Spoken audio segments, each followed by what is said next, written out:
So it seems like my newsfeed had a lot of information about the transgender rights issue.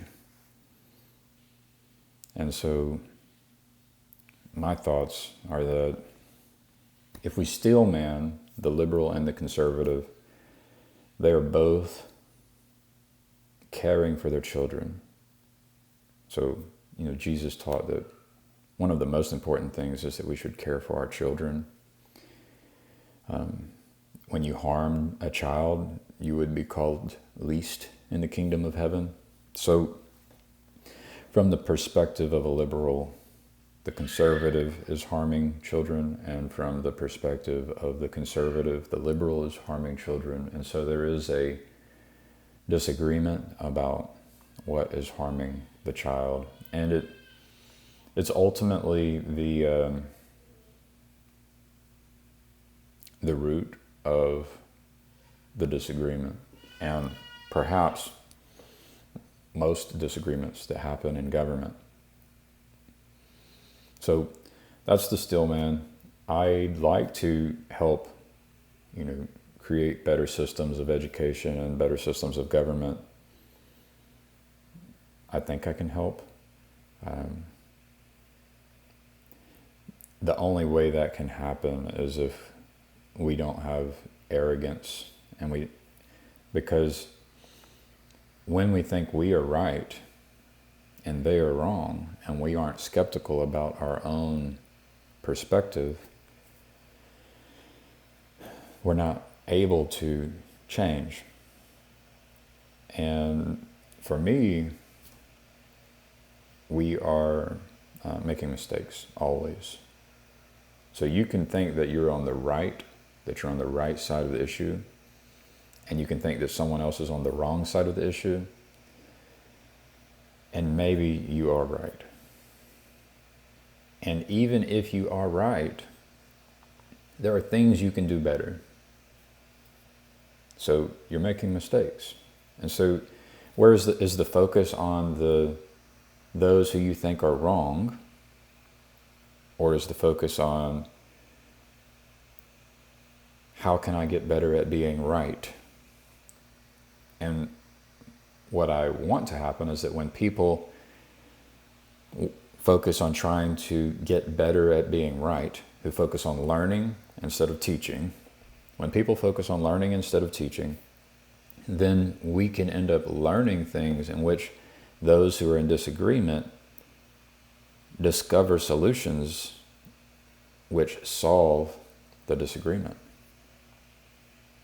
That's what I think can happen. So there can be disagreement while there is a learning that happens in which we develop the right system, the right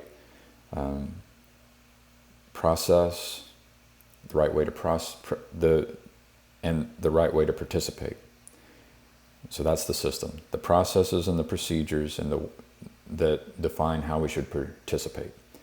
So we can be in disagreement and discover the right way to participate, such that there is an agreement on the right way to participate and disagreement about what is actually right. Right? So we can actually have agreements and disagreements. And I would argue that the participatory is more important than the propositional. So when we disagree propositionally about what is right, for example, transgender rights, should we use preferred pronouns of a person who has the genitalia of a male traditionally, but wants a pronoun that is that traditionally of the female? That's a proposition. It's connected to participatory, but is there a way to participate, to design the system in such a way that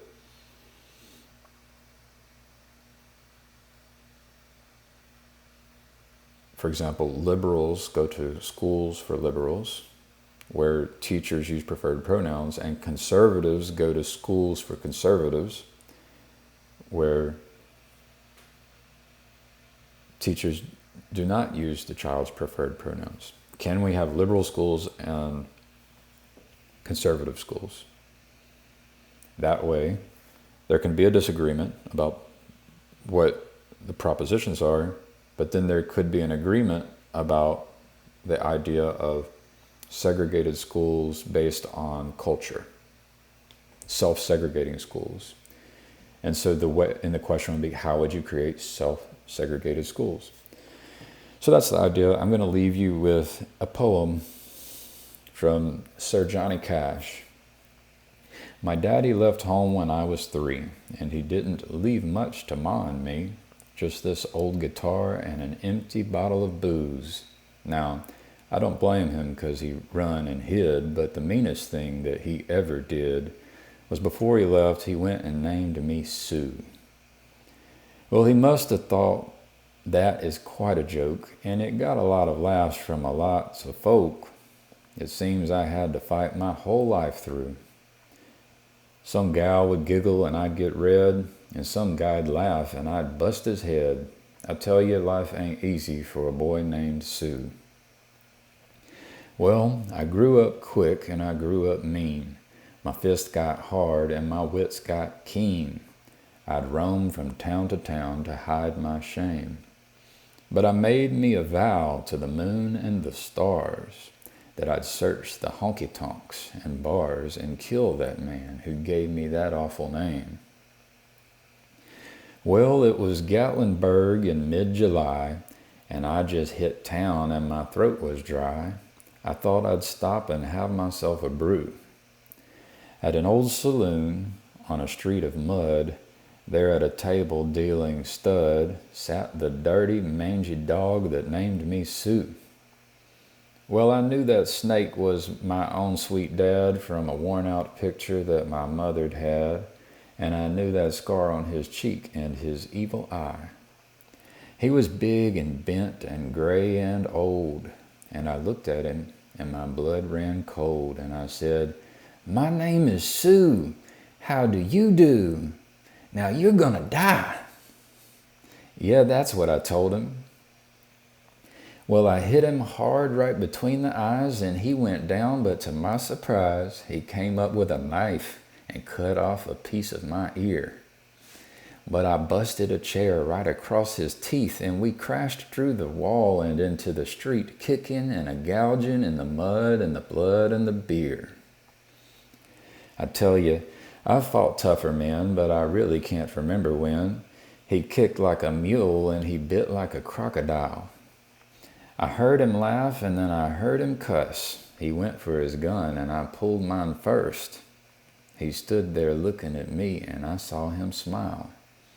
And he said, "Son, this world is rough, and if a man's gonna make it, he's gotta be tough, and I knew I wouldn't be there to help you along. So I gave you that name and I said goodbye. I knew you'd have to get tough or die, and it's the name that helped to make you strong." He said, "Now you just fought one hell of a fight, and I know you hate me, and you got the right to kill me now, and I wouldn't blame you if you do. But you ought to thank me before I die for the gravel in your guts and the spit in your eye, 'cause I'm the son of a bitch that named you Sue." Well, what could I do? What could I do? I got all choked up and I threw down my gun and I called him my pa and he called me his son, and I came away with a different point of view. And I think about him now and then, every time I try and every time I win. And if I ever have a son, I think I'm gonna name him Bill or George, anything but Sue. I still hate that name. All right. Interesting when you're talking about preferred pronouns and the boy named Sue. Good story. Think about it.